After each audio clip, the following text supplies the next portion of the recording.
Hey guys, behind me is a Scion XB 2005, Generation 1. And on this car, I already replaced that one, but that door lock right there, both with like the lock on the door and on the key fob, sometimes the lock doesn't go all the way up, it doesn't go all the way down. Just the mechanisms inside are wearing out and it needs to be replaced. So I'm going to show you how to do that. For this repair, you'll primarily need the replacement part, which looks like this. However, it is different for depending on which side of the car you're on, so make sure you look at that. And there will also be an alternate way to repair it that I'll be showing you. And then on top of that, you'll just need some basic screwdrivers. It's really not too difficult. All right, so the first thing you're gonna wanna do, obviously, open your door.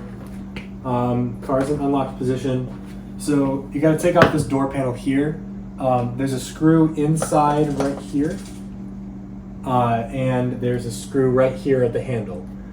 Those are the only two screws that you need to unscrew to get this door panel off, so I'll go ahead and do that. Alright, now that I got those two screws off, I'm going to take the door panel off. So what I would do is I would just put pressure here, and just pop it out from the bottom, grabbing this right here. Oh, come on.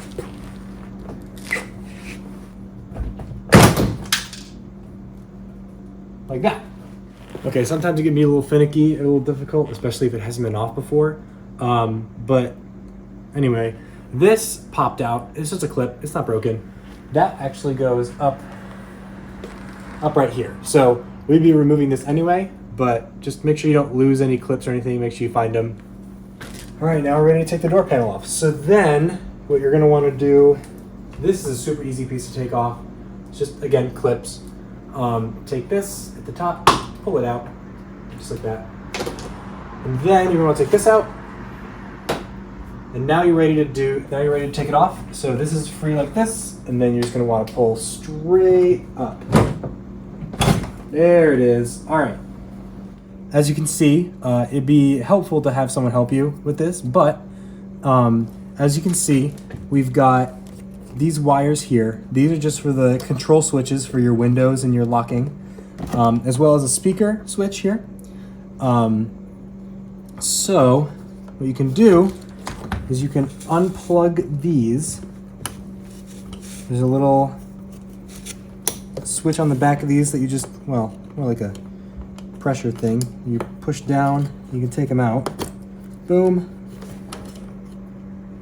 Come on, where's this one? There we go. Okay. Yeah, it's just this little thing right here. It's in like this. So you want to make sure that you press that down as hard as you can. That's really tough. Okay, now that the door is removed, one thing that I would recommend, I did this on the driver's side door and it was a lot more difficult to get these unhooked. So if you really want to, let's see if we can get this in the camera here. You can actually use a screwdriver and unscrew this bracket here and take the whole thing out. I found that to be easier on the driver's side door, but whichever way works for you will probably be good. Now with the door panel out of the way, we revealed all this sound deadening. So that is something that we can just peel away. It won't be too much of an issue. This just keeps it on, and you can just use a roll of duct tape if you want to kind of stick it back on there. So yeah, also to keep in mind, this bracket right here is where the handle for the door rests.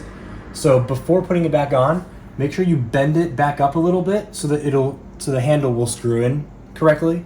That's something that would have saved me a lot of time if I did that before. So just some things to keep in mind. We're gonna take off this wrap. And honestly, this is all you should need to fold it back. So just keep it there. If you want to, you can fasten it with some duct tape over here to help it stick over there, which I'll probably do. But yeah, so then we have access to everything that's in here. So this is the door here. Let's see if you can see it in there. So yeah, you can kind of see it. So this right here, this is the part that's going bad. So inside there's a mechanism with a small motor, and that motor turns like a threaded gear that connects to another gear, and that gear is what connects to this rod up here with your locking, and it moves it up and down. But over time, the motor inside here goes out. So there are two ways to fix that. You can either buy a new part of this specific to this side of the door, or you can buy the replacement motor inside, which is what I'll be doing. Replacing the whole part is a lot easier, but it's also a little bit more expensive. But I'll be showing you how to replace the motor inside. Now, in order to get this sucker out, it's held by two screws. There's one right there, and there's one directly behind it. I'm gonna see if I can get in there.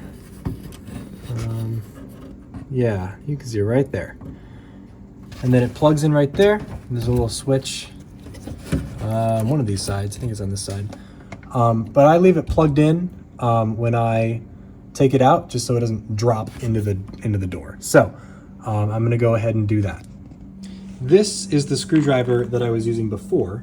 I'm gonna use this screwdriver, which is the same head, but it's just a little smaller, so I can get in and have enough clearance to get off the screw.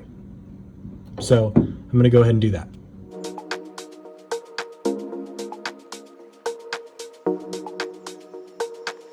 All right, so we finally got those two screws out.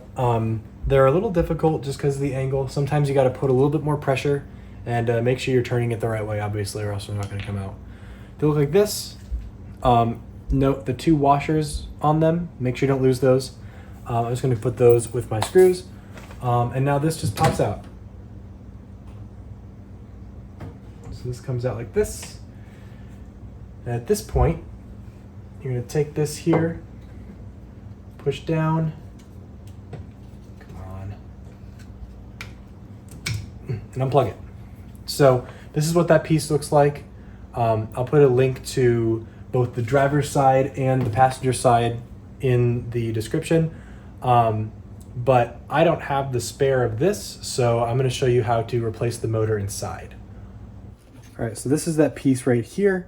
So for example, this is the motor that I pulled out of the old lock actuator on the other side. You can notice that it's all burnt out right here. I mean, not that cosmetically it's going to cause an issue, but it just shows that it's burnt out on the inside. This is what the new motor looks like. If you'll notice, if I can get it in the camera, you can notice that, whoopsie, there's a little, it's not perfectly cylindrical. It's got a little cutout. It's a D shape. I'll put a link for this in the description as well. I got it off of eBay for like $5-6 ish, which is a lot cheaper than this whole unit right here. So I'm just gonna replace the motor here. If you can kind of notice, the motor goes right in here. You can kind of see how it's kind of the same size. Yeah, so I'm gonna take this apart. I'm gonna show you how to do that, and we're gonna put the new motor in. Now to start off, you're gonna wanna clean it up best you can. So you can take a knife, kind of like just kind of get all that crust off of there. Because the seam is not right here where that lip is. If you can kind of see, the seam is right there, right along this edge. Not here, here. That's where you're gonna wanna split it. So, we're gonna need to use a heat gun to get into this because this is sealed with glue. Toyota says it's not serviceable, but we don't listen to Toyota. We do our own thing. So I'm gonna show you how to get into this thing. So I've opened the clamp up, which is probably the easiest way to do this. And I'm gonna stick this in here, kind of tighten it down. Don't tighten it down too much that you like break the plastic, but just enough so that it's sturdy, and that you can really get onto it. I'm using a heat gun to melt the glue that's kind of in here. You really got to heat it up. It's probably going to warp the plastic just a little bit, but try not to do it too much as we will be reusing this shelling. So yeah, just be careful. So before we use the heat gun, I'm actually going to take my knife and just very carefully cut along this edge right here where the seam is. That way it gives me some leverage to get into it, as well as kind of like a little crack for the heat to get through. It looks like this one's going to be a little easier to get apart than the driver's side door. That driver's side door is pain. But everything in this video applies to the other side, just things are on the other side. So I'm going to finish cutting through this, and then we're going to use the heat gun. All right, we're going to get our heat gun, and we're going to start heating up this thing. Now, before we start that, we're going to want to grab like a very, very thin screwdriver, or even smaller. I'm not sure if I have a smaller one. And I don't. Okay. We're going to start heat gunning this thing.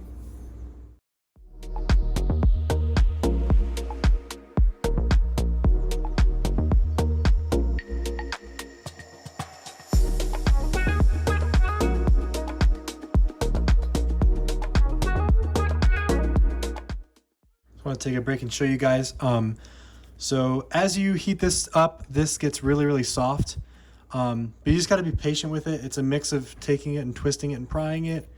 But eventually you'll get around, and you can see it's kind of starting to come apart right there. Just make sure you don't crack it. Be patient with it. Just go slowly. It'll eventually come off. But I just want to show you kind of what it looks like. Yeah, we're about, I'd say halfway there. So we're going to keep going. I don't know if it showed up in the time lapse, but you got to be careful. I just got my screwdriver way down there. So I'm going to slowly loosen this. Careful, it might be hot. All right, and take it out. Yeah, you want to be careful you don't crush it. Like, look, I kind of cracked it a little bit there. Yeah, that'll be fine, but just don't do that. All right, so once this cools down enough, you can probably take, you can kind of see how you can, there's a little bit of hole in there. So then you can take your knife and just carefully cut away the rest of that. Do a mixture of that and your screwdriver, prying it apart. You can kind of see how it's coming apart. Just slowly work it in there. If you can, grab like a card or something like this to kind of wedge it in there. Again, it's going to be a little bit, but again, just be patient with it. It'll come out.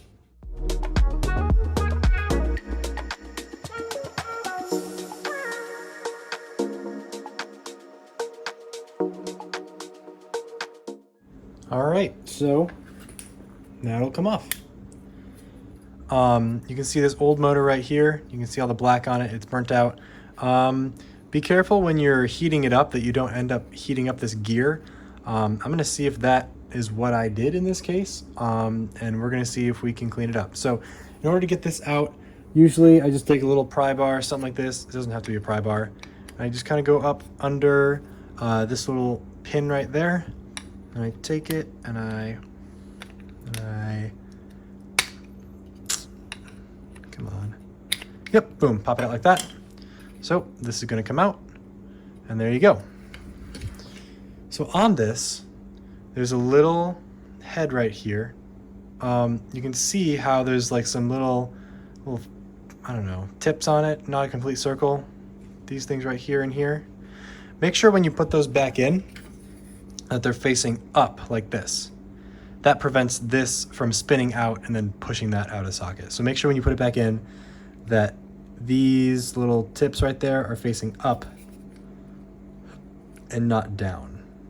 Okay, and thankfully it doesn't look like the gear was damaged at all. It just is all that gunk in there. Whew, that's the relief. Anyway, but you see the spring in there? That helps. That's what causes that's what puts tension on this. In fact, all I did to get that out was take this and just kind of pry it up a little bit, and take it out. Now, if I were you, if you did a lot of melting and a bunch of heat, what I would do is I would recommend taking your knife or a sanding tool or something like that and get rid of all this gunk up here. Just kind of like, just get it out of there a little bit just so it gives the gear some room to spin. There you go. Okay, so I'm all set to put the new motor in. So in order to do that, we have to disassemble this motor. So that's as easy as taking this top part off, and it comes out with this whole pin. So set that off to the side, and then take this off. Easy. Now, this is where the problem begins. This motor has a little metal cylinder screw on it, cylinder gear, I'm not sure what this is called, but that is really stuck on there. It's really hard to take it off. So as you can see, yep, that's a better view. Where was my old motor? Yeah, this is the old motor on the other side. They both look pretty much identical. They're both blown out. Now, this is my new motor. Perfectly clean, but we got to get this piece onto here. So we're actually going to come back over to our vise. or clamp or whatever you want to call it, and put it in here. And we don't need this motor because it's dead, so you can clamp this bad boy down as hard as you want. We need to get this off. So to do that, I would start by taking this pry bar here, and just try and get under it and pry it off yourself. If it's really giving you a hard time, you could use some vice grips. So I'm gonna get these set up here, right? And it's metal, so you shouldn't have to worry about it, but just make sure that you're not really clamping down on anything, because you want to make sure that the gears themselves are still intact, because again, you're reusing this. So make sure it's not too much. Yeah, that's about good. So then, right, it's spinning, and then you can take a hammer and kind of hit up.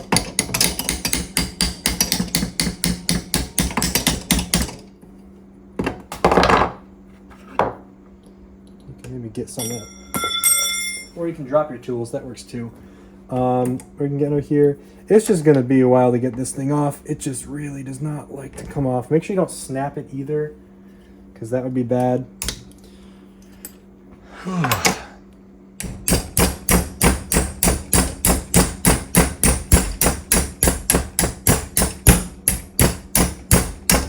I mean, it's slowly coming, but you just gotta be patient.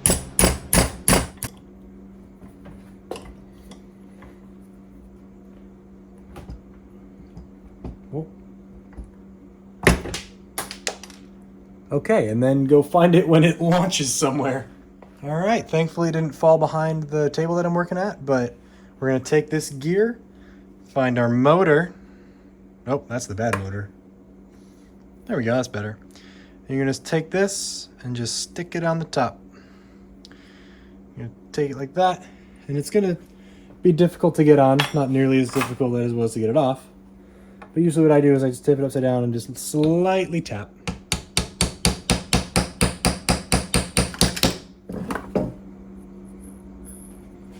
And there you go. All right, now for reinstallation, you're gonna take your spring, you're gonna put it in so it's like this, right? Make sure that there's enough of this sticking out the top like that. And make sure it's in this position where this little thing right here comes up like that. Not this, you can install it some different ways, but you wanna make sure it goes in like that. Again, install that. Make sure that the fins are up. Boom, there you go. So then, when you turn it, there should be pressure going this way and it spins it, you go back. Okay, well, sometimes if you try that, it likes to spin itself out. So I'm actually gonna go ahead and reinstall it. But when this shell is all together, this part right here on top of it will prevent it from doing that. So that's fine. So that goes in, right? This is facing up. This goes into here. Boom, plugs in. So let me see if I can hold this down and show you, because I still want to show you. So right, there'll be pressure. Yep, it's spinning underneath my finger. It spins back, and there's pressure the other way, and it spins back. So yeah, that's how you know you've installed it right. Make sure it's in that position. This is how it looks like when you will put it back up. Now, if you would like, when you put this back on, you can use glue and reseal it up like it was. That would probably be best if you want to keep moisture out. But it is held in by these two screws right here. So it's not necessary. I didn't do it on my car, but you are welcome to if you'd like, especially if you're trying to get back into it eventually. I would recommend not gluing it, because breaking that glue took a long time. So, all right, and when you put it back together, I can't remember if this means unlocked and this means locked, but regardless, these pins, these little plastic pieces here, both need to be in the same orientation. So you can't have it like this, can't have it like this. Make sure it's one or the other, because that way, when this is plugged in, it will move with the gear on the inside. Okay, so we're back over here, and before you install it, you might want to test it first. So how this works is one of these levers is connected to the spring in here, the gear in the spring, and this is the switch for locking and unlocking. It communicates with the door. This actually goes onto a ball. It holds onto it. So in order to test it, you can move this switch freely. So we're going to do that first. So make sure when you test it, you're putting as much pressure on here as possible, because when you plug it in, when the gears move, it's going to want to make all the gears pop out of each other. So make sure you put a lot of pressure on it. Plug her in. Right? Right?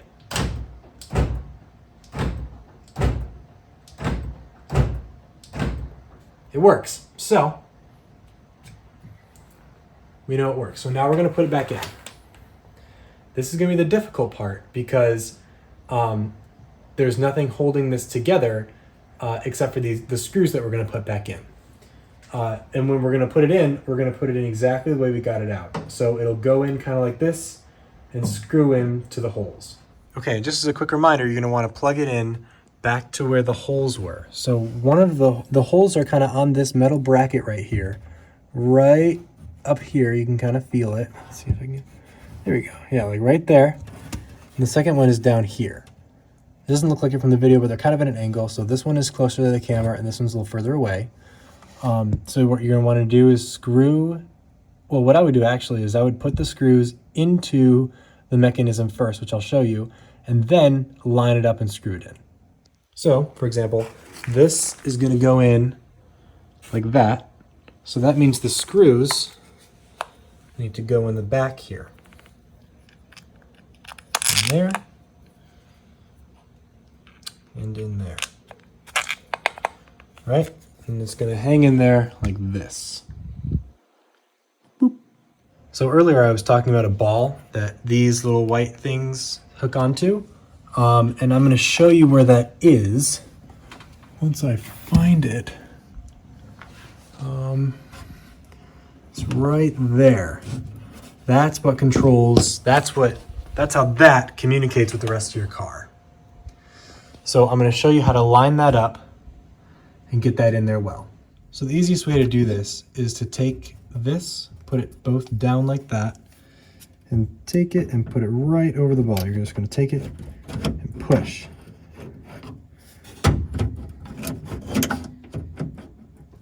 Yep, like that. And then you're going to find, if you have it in right, you're going to rotate it up and down like this to where those holes are. So in our case, is the hole right there? Yes, it is.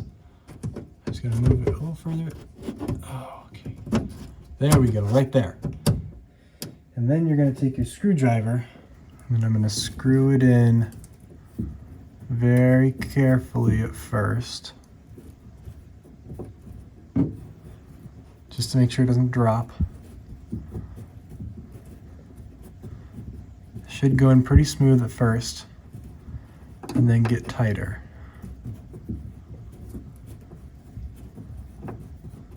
But once you get this first screw in, it makes it pretty easy to line up the other one. So don't screw it in all the way, just do it enough so that it doesn't move, right?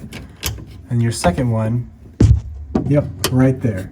Yep, it should be lined up already. If not, it's okay. And then if you can see, it's on the, it should be still on the ball. Anyway, so once you get those lined up, you should be good.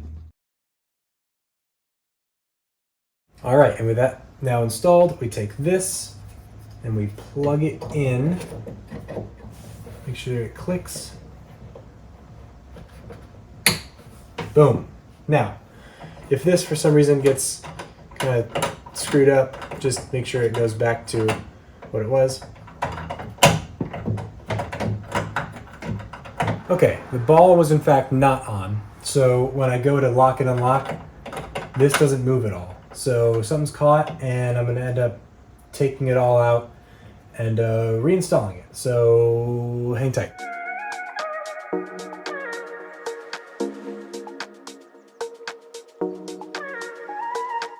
Maybe you saw in the time lapse, but as I was taking this out, it activated on me. Come on, come on. Okay. And when that happens, it just kind of pops the spring out like this, or the gear out. So you just gotta, sometimes the spring will do that. You just gotta pop it back in. But yeah, so I gotta reinstall this. There we go. And just put it back together. So now I'm gonna reinstall it, and hopefully I do it right this time. A few moments later. All right, now this moves up and down now, which is good because it wasn't before, apparently. So I've got one screw that's installed. I'm gonna get the other one in. But yeah, when you put it in that, I can't really get a good view on the camera here, but when you put it in there and get it lined up, you'll hear it kind of like not plug in, but like it'll be like a click sound, a deep click sound.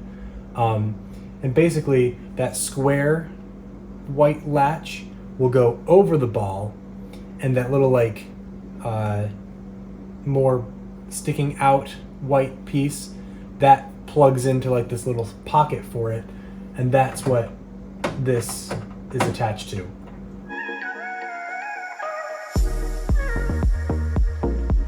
All right, so we got it re-screwed in. So now we're going to take this and plug it in. This moves up and down now, which is good. So we're going to plug this in. Click. Now, a couple things. Don't close this door while this is uninstalled, because if it locks, it's going to be pretty difficult to get open, especially from inside the car, or outside, I mean. But yeah, so don't do that. Also, it's easy to test if things unlock, because you can unlock your doors, whatever. But in order to lock the door, in order to test that, all of the doors have to be closed. So make sure this is reinstalled when you want to test the locking mechanism as opposed to the unlocking mechanism. So in this case, it's in the locked position. Let me grab my keys. Where did I put those? Here. And I'm going to press the unlock button. Boom. Came up. Now I could test the locking mechanism. Alrighty, it's in the unlocked position. All my doors are closed. Unlock, lock, unlock, lock. Now be aware, on the passenger side, or any door other than the driver's door, you're gonna have to hit it twice to unlock it. So lock. So if I hit unlock once, it unlocks the driver's side, but hit it again, or double hit it, it'll unlock. Now we're gonna put the door panel back on. But before you do that, make sure that you bend this up, this bracket right here, because when you put the door panel on, the handle that you use to just open your door, or I guess close it in this sense, not this handle right here, this right here, you use it to pull it closed. The screw that holds this door panel in screws right down into this. And if this, for whatever reason, is bent downward, you want to make sure you bend it back up so that the screw will go through and fasten off well. So now we're going to do what we did in reverse. So this right here, I had a little piece of duct tape holding this on. I'm just going to take this off. And I'm actually going to use this to hold this side. I'm going to put that right there. Just enough to keep holding that on there. Doesn't have to do anything too crazy. If you want, you can grab a piece to put down there as well, which I'm going to do. Give me 1 second. All right, here's my second piece. Put it on there. Fasten it. There we go. All right, so you got your speaker and your switch latches. So now you're going to take your door panel, right? And you're going to find where those go into. So just in case you didn't see before, there's 2 switches here and here, and those correspond to these plugs. So the smaller one goes in this way right here. Boom, just like that. And the other one goes in right there. All right, so to put the door panel on, you're gonna take it, lift it up like this, put the lock latch or whatever that's called through here, and make sure that you're kind of on an angle right up against the door, kind of on an angle like that, and then kind of pull down. There you go. So unlocked, locked, that's what it should look like. Nice and on there. So that's how you get the first part on. So now that this is kind of latched in there and that looks good, you're gonna wanna kind of put in all the clips. So just kind of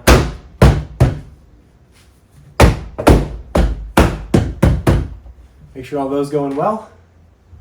Then you're gonna take your little handle here, drop that in so it's nice and flush.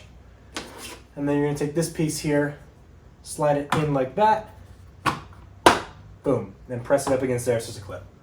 And now it's time for the last 3 screws. Well, 2 screws and a clip that looks like a screw. This screw right here, it's not really a screw, it's a clip. That goes in here. So if you follow this, boom, there should be a hole right here that just pops into. Make sure it looks like this first. Make sure there's a gap between the head and then this clip part here when you're putting it in.